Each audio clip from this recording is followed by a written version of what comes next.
এত আবেগঘন, এত হৃদয়গ্রাহী এবং এত আবেগ আপ্লুত কথাই তিনি বলছিলেন যে তার কথা শুনে খোদ প্রধানমন্ত্রী কাঁদছিলেন। আজকে একজন মহান ব্যক্তি, যিনি ছয় বার এই পার্লামেন্টের সদস্য নির্বাচিত হয়ে জাতীয় গুরুদায়িত্ব পালন করেছেন, যিনি মহান পার্লামেন্টের স্পিকার ছিলেন, যিনি অস্থায়ী রাষ্ট্রপতি ছিলেন, আইন অঙ্গনের একজন তারকা আইনজীবী ছিলেন। আজকে তিনি দুনিয়া থেকে বিদায় নিয়েছেন। আইনি মামলাকে যেমন নিরপেক্ষ দৃষ্টিতে বিচার করবেন, তেমনি তিনি ব্যক্তিকে, রাজনীতিকে, দলকে তিনি নিরপেক্ষ দৃষ্টিতে বিবেচনা করবেন এবং সেই বিবেচনা বোধ তার ছিল বলেই তিনি মহান জাতীয় সংসদে স্পিকারের দায়িত্ব পালন করেছিলেন এবং সুনামের সঙ্গে করেছিলেন। রুদ্ধ কণ্ঠেই তার কথা শেষ করেন এবং এত অসাধারণ কথা, এত আবেগময়ী কথা যে তার কথা শুনতে শুনতে একদিকে যেমন প্রধানমন্ত্রীর চোখ ছলছল করছিল, আমরা যারা তার কথা শুনছিলাম আমাদের গায়ের রোম কাটা দিচ্ছিল এবং চোখের পানি চলে এসেছিল। এবং আমরা দেখলাম যে নওশাদ জামিরও সংসদে যখন কথা বলেন, এটা বোঝা যায় না তিনি কি বিরোধী দলের না সরকারি দলের। তার অবস্থানটা এতটাই নিরপেক্ষ থাকে।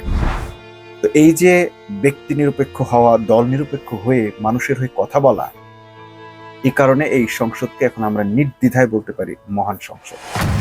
বাংলাদেশের জাতীয় সংসদে এক অভূতপূর্ব ঘটনা ঘটল।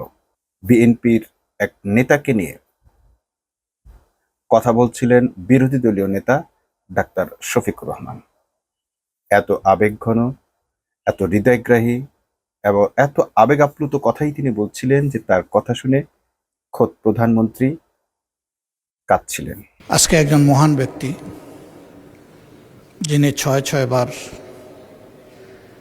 এই পার্লামেন্টের সদস্য নির্বাচিত হয়ে জাতীয় গুরুদায়িত্ব পালন করেছেন,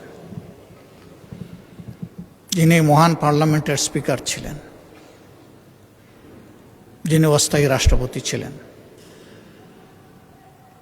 আইন অঙ্গনের একজন তারকা আইনজীবী ছিলেন। আজকে তিনি দুনিয়া থেকে বিদায় নিয়েছেন। পুরো সংসদ পিনপতন নীরবতায় ছেয়ে যায়। কে সে ব্যক্তিটি? ব্যারিস্টার জমির উদ্দিন সরকার। কোন সাধারণ ব্যক্তি নয়, এক ঐতিহাসিক নাম। বাংলাদেশের সংসদে যিনি ছয় বার সংসদ সদস্য ছিলেন, বেশ কয়েকবার ছিলেন স্পিকার। এই মানুষটির ব্যাপারে অনেক আগে থেকেই আমরা জামাতের কাছ থেকে কথা শুনতাম। বিএনপির মধ্যে এইরকম ভালো মানুষ আছে, এটা একটা বিস্ময়কর ব্যাপার ছিল। বিএনপিতে আরো ভালো মানুষ আছে, এমন নয় যে আর ভালো মানুষ নেই, কিন্তু এই ব্যারিস্টার জমির উদ্দিন সরকারের সম্পর্কে জামাত সবসময় খুব পজিটিভ কথা বলতো। জামাতের বিভিন্ন নেতৃবৃন্দের কাছে তার বিভিন্ন ইতিবাচক কথা শুনেছে। শুধু বিএনপি নয়, জামাত আসলে কেমন রাজনৈতিক দল এবং অন্যদের চেয়ে কেন আলাদা, তার একটি অন্যতম কারণ এইটা। জামাতের কাছ থেকে আরো একজন আওয়ামী লীগ নেতারও, সংসদ সদস্যরও আমরা খুব প্রশংসা শুনতাম। তিনিও আইনজীবী ছিলেন এবং এই যে আইনজীবী ব্যারিস্টার জমির উদ্দিন সরকার, তার ব্যাপারেও তাকে আমরা দেখলাম জামাতের অনেক নেতাই ইতিবাচক কথা বলতেন। তো কেন জামাত তার ব্যাপারে এত ইতিবাচক ছিল, তার অনেকগুলো কারণ আছে। ব্যক্তি হিসেবে ব্যারিস্টার জমির উদ্দিন সরকার অত্যন্ত পরেশগার এবং ভদ্র এবং ভালো মানুষ ছিলেন, বিনয়ী মানুষ ছিলেন, দল মতের ঊর্ধ্বে ছিলেন। একজন আইনজীবীকে এই যোগ্যতাটা অর্জন করতে হয় যে তিনি নিরপেক্ষ থাকবেন। তিনি যে কোনো আইনি মামলাকে যেমন নিরপেক্ষ দৃষ্টিতে বিচার করবেন, তেমনি তিনি ব্যক্তিকে, রাজনীতিকে, দলকে তিনি নিরপেক্ষ দৃষ্টিতে বিবেচনা করবেন এবং সেই বিবেচনা বোধ তার ছিল বলেই তিনি মহান জাতীয় সংসদে স্পিকারের দায়িত্ব পালন করেছিলেন এবং সুনামের সঙ্গে করেছিলেন। সে ব্যারিস্টার জমির উদ্দিনের মৃত্যুতে ডাক্তার শফিকুর রহমান, বিরোধী দলীয় নেতা, কথা বলছিলেন। কথা বলতে বলতে তিনি কেঁদে ফেলেন। তার কণ্ঠ রুদ্ধ হয়ে আসে। তিনি সেই রুদ্ধ কণ্ঠেই তার কথা শেষ করেন এবং এত অসাধারণ কথা, এত আবেগময়ী কথা যে তার কথা শুনতে শুনতে একদিকে যেমন প্রধানমন্ত্রীর চোখ ছলছল করছিল, আমরা যারা তার কথা শুনছিলাম আমাদের গায়ের রোম কাটা দিচ্ছিল এবং চোখের পানি চলে এসেছিল। এই সংসদের একটি বড় বৈশিষ্ট্য হচ্ছে এটাই যে এখানে পক্ষ বিপক্ষ বা চিরশত্রু বলে কিছু নেই, যে বিরোধী দল মানেই সবসময় বিরোধিতা করতে হবে, এইটা আমরা দেখছি না। আমরা দেখছি যে প্রতিপক্ষকে কিভাবে তার বিরুদ্ধে দাঁড়াতে হয়, ডিবেট করতে হয়, সেটা যেমন দেখছি, আবার তার ভালো দিকগুলোকে, ভালো গুণগুলোকে কিভাবে অ্যাপ্রিসিয়েট করতে হয়, কতটা উদারভাবে এটাকে অ্যাপ্রিসিয়েট করা যায়, সেই নিদর্শন আমরা এবার এই মহান সংসদে বারবার দেখছি বিরোধী দলের কাছ থেকে। এমনকি সরকারি দলের প্রধানমন্ত্রীর কাছ থেকেও আমরা সেটা দেখছি, বিরোধী দলকে কিভাবে অ্যাড্রেস করছে, কিভাবে তাকে সাপোর্ট করছে, কিভাবে তাকে সমর্থন জানাচ্ছে, কিভাবে তাকে কোট করছে। এটা একটা অনন্য দৃষ্টান্ত এই বাংলাদেশের মহান জাতীয় সংসদের জন্য। জাতীয় সংসদকে এতদিন মহান বলে আমাদের কাছে এটা মনে হতো হাস্যকর, কিন্তু এখন দেখছি আমরা আসলেই এই জাতীয় সংসদ ধীরে ধীরে মহান হয়ে উঠছে। কারণ এই জাতীয় সংসদ এখন মহান ব্যক্তিদের দ্বারা পরিচালিত হচ্ছে। আমরা দেখেছি যে এই মহান জাতীয় সংসদের যিনি স্পিকার, তিনিও বিরোধী দল সম্পর্কে অত্যন্ত পজিটিভ কথা বলেছেন। তো এই যে বিরোধী দল, প্রধান বিরোধী দল, তার সম্পর্কে আসলে ইতিবাচক কথা ছাড়া বলার উপায়ও নেই। কারণ তিনি যেভাবে কথা বলেন, সবাইকে ওন করে, দলমত নির্বিশেষে সবাইকে আপন ভেবে। তার আরেকটা ঘটনা আমরা দেখলাম এই ব্যারিস্টার জমিরুদ্দিন সরকারের মৃত্যুতে। এত শোকাহত ছিলেন আমির জামাত যে তার কণ্ঠরুদ্ধ হয়ে গেছিল, এবং তিনি ওই ব্যক্তিটাকে এত বড় করে তার চোখের সামনে, সকলের সামনে উপস্থাপন করেছিলেন যে আমাদের চোখে পানি চলে এসেছিল। সত্যি তিনি বড় ছিলেন, আজকে শুধু মহান জাতীয় সংসদের জন্য নয়, তিনি ইতিপূর্বে যে ভূমিকাগুলো রেখেছেন তার তার সেই মহত্ব সবিস্তারে প্রকাশিত হয়েছে। এবং তার কিছু ঘটনা ডাক্তার শফিকুর রহমান বলেছেন, তার একটি হচ্ছে, তার দুইটাই বলেছেন, দুইটা একেবারে উল্লেখযোগ্য। সেটা হচ্ছে অধ্যাপক গোলাম আজমের সময় যখন নাগরিকত্ব মামলা চলছিল, তখন তিনি সহায়তা করেছেন। দ্বিতীয়ত হচ্ছে যখন মানবতা বিরোধী অপরাধের দায়ে জামাত নেতাদের ফাঁসি হয়ে যাচ্ছে বা বিচার চলছে, তখনও তিনি আইনি সহায়তা দিয়েছেন, পরামর্শ দিয়েছেন, কিন্তু কোনরূপ ফি তিনি নিতে চান নাই এবং নেন নাইও। অনেক আইনজীবী ছিলেন, বিএনপির আরো অনেক আইনজীবী জামাতের আইনজীবী হিসেবে কাজ করেছেন, মাহবুব স্যারের নাম অনেকেই জানেন, এবং তারা তাদের সম্মান অনুযায়ী, তাদের পজিশন অনুযায়ী সেই অনেক বড় অঙ্কের অ্যামাউন্ট নিয়েছেন, ফি নিয়েছেন। আইনজীবীরা যেটা নিয়ে থাকেন সেটা নিয়েছেন, এবং তারা তাদের আইনি পেশার লড়াইটাও করেছেন। কিন্তু ব্যারিস্টার জমিরুদ্দিন যেটা করেছেন, তিনি বলেছেন আমার কলিগ যারা ছিলেন, যারা এই দেশের রত্ন, যাদেরকে আমি আমার বন্ধুর মতো মনে করি, সেই কলিগদের জন্য আমি লড়াই করব, পরামর্শ দিব, বা তাদেরকে সেবা দিতে গিয়ে আমি ফি নিব, এইরকম মানুষ আমি না। এরপর এই ব্যক্তি সম্পর্কে আবার আমরা দেখলাম ব্যারিস্টার নাজিব মোমেন, মাননীয় সংসদ সদস্য, পাবনা থেকে নির্বাচিত, তিনি হচ্ছেন শহীদ মতিউর রহমান নিজামীর ছেলে। সেই ব্যারিস্টার নাজিব মোমেন যেটা বললেন, তিনিও তার কিছু স্মৃতিচারণ করলেন, এবং তিনি একটা নতুন তথ্য দিলেন। সেটা হচ্ছে যে তিনি যে সন্তানদের রেখে যাচ্ছেন, অর্থাৎ নওশাদ জমির বা তার আরো যে সন্তান, তারা অত্যন্ত পরহেজগার। এবং আমরা দেখলাম যে নওশাদ জমিরও সংসদে যখন কথা বলেন, এটা বোঝা যায় না তিনি কি বিরোধী দলের না সরকারি দলের। তার অবস্থানটা এতটাই নিরপেক্ষ থাকে। তো এই যে ব্যক্তি নিরপেক্ষ হওয়া, দল নিরপেক্ষ হয়ে মানুষের হয়ে কথা বলা, এই কারণে এই সংসদকে এখন আমরা নির্দ্বিধায় বলতে পারি মহান সংসদ। এবং এই কথাগুলো যখন আরেকজন মানুষকে আবেগ আপ্লুত করে, তখন আমরা বুঝি যে আসলে এই মহান সংসদে যারা আছেন তারা প্রকৃত মানুষ। আমরা দেখলাম প্রধানমন্ত্রীর চোখ ছলছল করছে, তিনি তার কান্না আটকানোর চেষ্টা করছেন। অনেকেই বলতে পারেন যে আবেগ দিয়ে এটা হয় না, ওটা হয় না, কিন্তু আবেগটাই হচ্ছে আসলে মানুষের মনুষ্যত্ব। যার মনুষ্যত্ব আছে সে আবেগ আপ্লুত হবে। সে একটা কষ্টকর, দুঃখকর, বেদনাকর স্মৃতি দেখলে বা দৃশ্য দেখলে তার চোখে পানি আসবে, সে আবেগ আপ্লুত হবে। আবেগ আপ্লুত হওয়াটা দোষের নয়, বরং আবেগ আপ্লুত না হওয়াটাই দোষের। বুঝতে হবে তার মধ্যে অমানবিকতা ঢুকে পড়েছে, তার মধ্যে মানবিকতার হ্রাস পেয়েছে।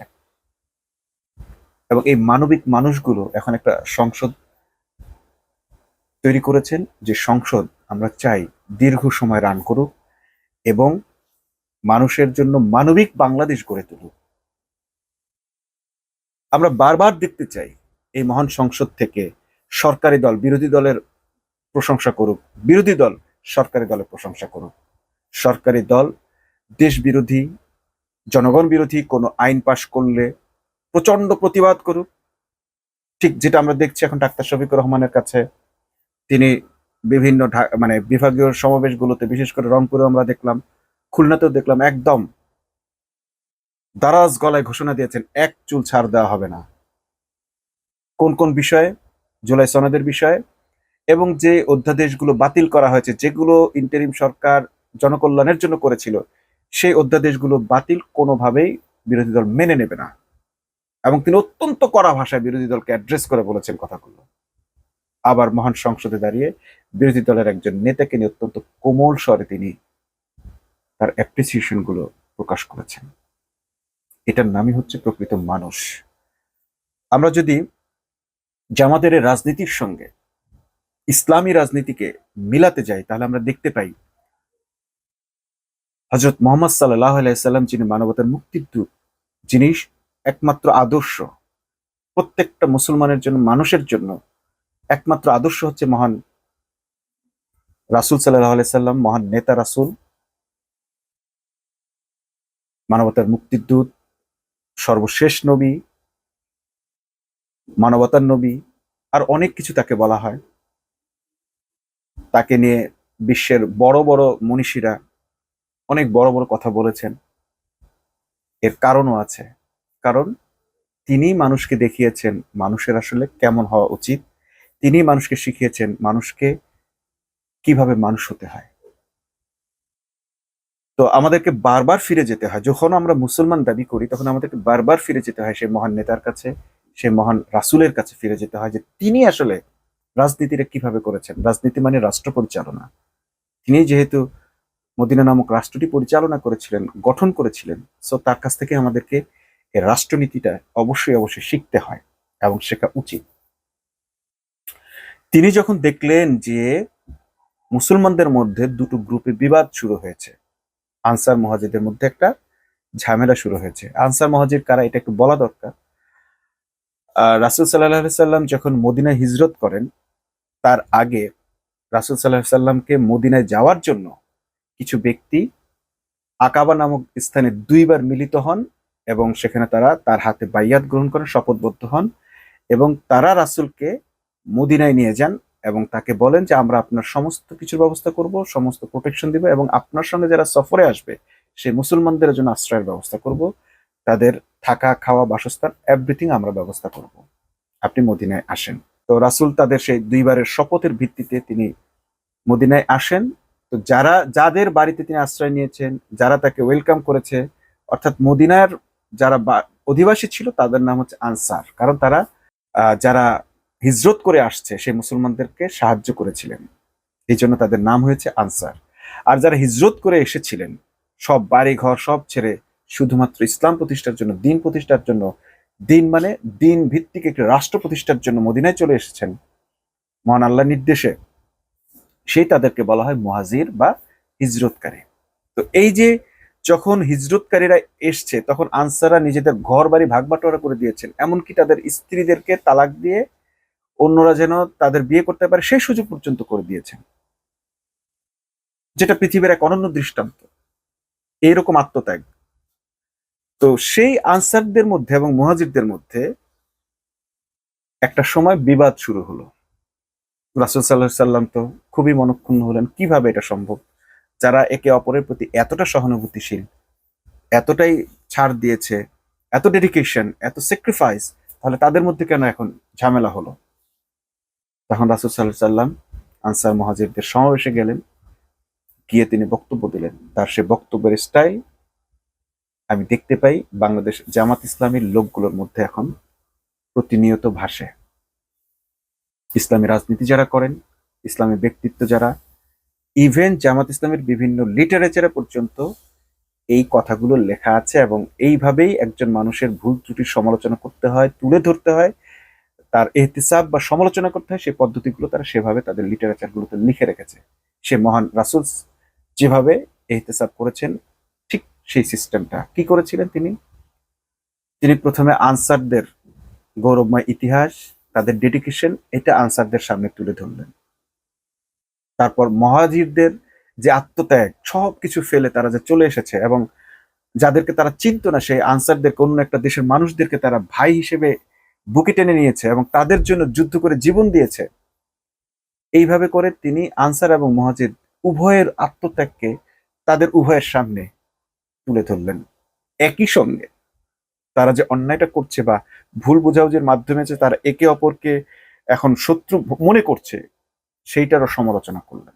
তার মানে হচ্ছে সিস্টেমটা হচ্ছে তার প্রশংসাটাও, ভালো দিকটাও তুলে ধরা, এবং তারা যে নিন্দনীয় কাজটা করছে, অপছন্দের কাজটা করছে, সেটাও তুলে ধরা। কিন্তু সেইটা তোলার আগে তাদের ভালো জিনিসগুলো উল্লেখ করাটা হচ্ছে সুন্নাহ।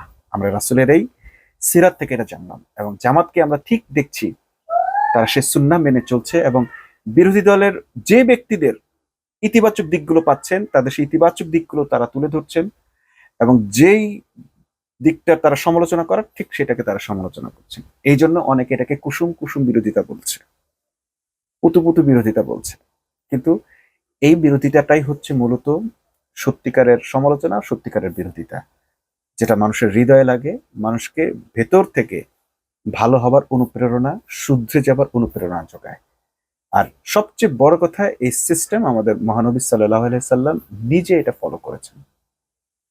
কাউকে শুধুমাত্র তার খারাপ দিকগুলো বলে তাকে তাচ্ছিল্য তিনি করেননি, বরং তার ভালো দিকগুলো তুলে ধরে তার খারাপ দিকগুলো যেন দূর হয়ে যায় সেটার জন্য তিনি সচেষ্ট হয়েছেন। তো একই চেষ্টা আমরা এখন জামাতের নেতাদের মধ্যে দেখছি, এবং একই সঙ্গে এখন আমরা একইভাবে সরকারি দলেরও বিভিন্ন ব্যক্তিদের মধ্যে অনুরূপ ব্যাপারগুলো দেখতে পাচ্ছি, যে তারাও বিরোধী দলের বিভিন্ন নেতার সমালোচনা করার আগে প্রশংসাটাও করেন, তারপরে তাদের যে দিকগুলো তাদের খারাপ লাগে সেটা বলেন। অর্থাৎ শুধু বিরোধিতার খাতিরে যে বিরোধিতার যে রেওয়াজটা ছিল সেটা এখন আর আমরা দেখতে পাচ্ছি না। এই মুহূর্তে আমরা দেখছি যে সারা দেশে বন্যা পরিস্থিতি বিরাজ করছে। সে বন্যা পরিস্থিতিতে আমরা জামাত আমিরের আরেকটা ঘটনা দেখলাম, যে তিনি একটা স্যান্ডো গেঞ্জি গায়ে দিয়ে তারপরে কোমর পর্যন্ত পানিতে নেমে গেছেন, বিভিন্ন বাড়িতে বাড়িতে গিয়ে খোঁজ খবর নিচ্ছেন, টাকা দিচ্ছেন, অর্থ সহায়তা দিচ্ছেন, খাবার পৌঁছে দেওয়ার অঙ্গীকার করছেন, পানি পৌঁছে দিচ্ছেন। একই সঙ্গে আমরা ঢাকা বিশ্ববিদ্যালয়ের ভিপি সাদিক কায়েমকেও দেখলাম ত্রাণ বিতরণ করছে। আমিরে জামাতের সঙ্গে দেখলাম ওই এলাকারই ছেলে এস এম ফরহাদও পানির মধ্যে নেমে গেছেন এবং বানভাসীদের মধ্যে তাদের ত্রাণ বিতরণ করছেন। এই দৃশ্য দেখার পর আমরা দেখছি যে এখন অনেকেই আবার ঠিক একইভাবে ত্রাণ বিতরণ কার্যক্রমে নেমে গেছে, মানুষের সহায়তা নেমে গেছে। রাজনৈতিক দলগুলোর কাজ হচ্ছে এইটা, তারা একটা কিছু তৈরি করবেন আর মানুষ তাদের দেখা দেখি সেই মানবিক কাজটাতে উৎসাহী হয়ে রাস্তায় নেমে পড়বেন। জামাতের আরো কিছু কাজ আমরা এবার দেখলাম বন্যায়, সেটি হচ্ছে যে তারা রাস্তা পরিষ্কার করছেন, ড্রেনেজ পর্যন্ত ব্যবস্থা পরিষ্কার করছেন।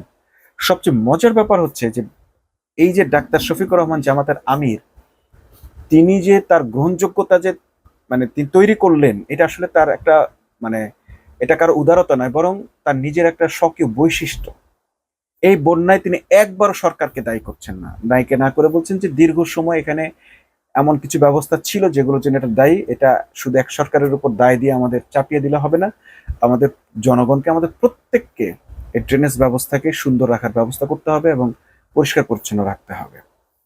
যখন এরকম ইস্যু পেলে বিরোধী দল সরকারি দলকে তুলোধনা করে ছেড়ে দেয়, ঠিক সেই সময় ডাক্তার শফিকুর রহমানকে দেখছি সরকারকে সম্পূর্ণ দায় না দিয়ে তার সীমাবদ্ধতাকে স্মরণ করে দিচ্ছেন এবং জনগণকে তার প্রতি উত্তেজিত না করে, সরকারের প্রতি জনগণকে উস্কে না দিয়ে, বরং তিনি জনগণকে স্বেচ্ছায় নিজেদের প্রিফারেন্সগুলো, জায়গাগুলোকে, যে জায়গাগুলো তারা নিজেরাই নোংরা করছে বা ড্রেনেজ ময়লা হয়ে আটকে আছে বা ড্রেনের মুখগুলো আটকে আছে, সেগুলো পরিষ্কার করে পরিচ্ছন্ন রাখার ব্যাপারে উৎসাহিত করছেন। মূলত এটাই হচ্ছে আসল কাজ, কারণ শুধু সরকারকে দোষারোপ করা, বিরোধী দলের রাজনীতি এবং এই ধরনের গণতান্ত্রিক চর্চা আমাদের দেশকে 50 বছর শুধুই পিছিয়ে দিয়েছে এবং একে অপরকে ডিঙে কিভাবে বছরের পর বছর ক্ষমতায় থাকতে পারে সেই চেষ্টা করেছে। আর আমরা এখন দেখছি বিরোধী দল বরং সরকারি দল প্রশংসা করছে, এবং সরকারি দলেরও কেউ কেউ বিরোধী দলের কারো কারো প্রশংসা করছে, কেউ কাউকে ছোট করে বড় হওয়ার সেই প্রবণতা থেকে বেরিয়ে আসছে। এরকম অনন্য দৃষ্টান্ত যদি বারবার উপস্থাপিত হয়, ধরে রাখা যায় ভিন দেশিদের উস্কানিতে। কারণ আমরা এখনো দেখছি যে একজন লোক আছে যে প্রতিনিয়ত জুলাইকে অস্বীকার করছে, যে নিজেকেই নিজে ফজু পাগলা বলে, সে কিন্তু তার মতো আরো কিছু লোক আছে একে অপরকে উস্কানি দেওয়ার তালে আছে। একদিকে আমরা দেখছি সরকারি দল বিরোধী দল একে অপরকে বন্ধুভাবাপন্ন আচরণ করছেন, আরেকদিকে আমরা দেখছি মানে যে নিজেকে ফজু পাগলা বলে সেই লোক উস্কানির কাজটাও করছেন। এই টাইপের কিছু লোক থাকবে যারা আসলে মানে এই টাইপের লোক কেন বলছি, কারণ এই লোক দেখলাম যে শুধু জামাতের সমালোচনা নয়, তিনি জুলাইটাকে প্রচন্ডভাবে অস্বীকার করেন। যিনি জুলাইকে নিয়ে বলছেন যে জুলাই থেকে পুলিশ মরেনি, মানে পুলিশ যে কজনই মারা যাক এটা খুব গুরুত্বপূর্ণ। যেখানে স্বরাষ্ট্রমন্ত্রী বলে ফেলছেন যে কেউ যদি মারতে আসে তাদের দুই একজন কি মারা যাবে না, তাদের তো কেউ মারা যাবে, যে মারতে আসবে তার তো মরতে হবে, কেউ না কেউ তো মরবে তাদের। এইটার আবার বিচার কিভাবে হবে? পুলিশ মারতে গিয়ে জনগণ যখন মানে খুব বেশি আক্রোশে ফেটে পড়েছে এবং তারা বাঁচার জন্য তো কিছু পুলিশ তো মারছেই, কিন্তু সেইটাকে দিয়ে 1400 শহীদ যাদেরকে ইচ্ছাকৃত মানে লেথাল ওপেন দিয়ে মারা হয়েছে, মারণাস্ত্র ব্যবহার করে মারা হয়েছে, নৃশংসভাবে মারা হয়েছে, সেটাকে সে ঢাকার চেষ্টা করছে এই মানে মানে স্বঘোষিত ফজু পাগলা। এইরকম একটা লোক এই মহান সংসদকে একেবারেই কলঙ্কিত করছে। কিভাবে তাকে এখনো সরকার সহ্য করছে, নাকি কোনো চাপের কারণে সহ্য করছে, এটা আমরা ঠিক জানি না। জুলাইতে এতগুলো শহীদ, মানে এত শিশু শহীদ, এত কিশোর শহীদ যারা জীবনে কোনোদিন অস্ত্র চোখে দেখে নাই, তারা বুকের তাজা রক্ত বিলিয়ে দিয়েছে এই দেশের জন্য, তাদের সেই খুনকে, তাদের সেই রক্তকে, তাদের সেই শাহাদাতকে ছোট করার জন্য সে পুলিশ মারা গেছে এরকম তো মারা গেছে, ডাকাতরাও মারা যায়, মারতে গিয়ে তো অনেক সময় নিজেরাও মারা যায়। তো এই যে তথাকথিত ফজু পাগলা, যে নিজেকে নিজে ফজু পাগলা বলে, এবং এই ভদ্রলোক দেখলাম যে সে নানাভাবেই জুলাইকে অস্বীকার করার চেষ্টা করছে, জুলাই শহীদদের আত্মত্যাগকে অস্বীকার করার চেষ্টা করছে, এবং ঠিক আওয়ামী লীগ যে বয়ানে কথা বলছে পুলিশ হত্যাটাকে সামনে এনে জুলাই শহীদের আত্মত্যাগকে অস্বীকার করার যে চেষ্টা আওয়ামী লীগ করছে, ঠিক এই লোক সেই চেষ্টাটাই করছে। তিনি কিভাবে এখনো মহান জাতীয় সংসদে বসে থাকেন, এই শহীদের রক্তের সংসদে তিনি কিভাবে বসে থাকেন, এটা আমাদের ভাবনায় আসে না। আমরা হয়তো তার মানে হেদায়েত কামনা করতে পারি, কিন্তু অ্যাকচুয়ালি তাকে এই মুহূর্তে এই মহান সংসদে, শহীদের রক্তের এই সংসদে কোনোভাবে আর মেনে নিতে পারছি না। সরকার বিষয়টি দেখবেন, বিবেচনা করবেন। সরকারের কাছে এই আবেদন জানিয়ে আজকের মতো এখানে শেষ করছি। আল্লাহ হাফেজ।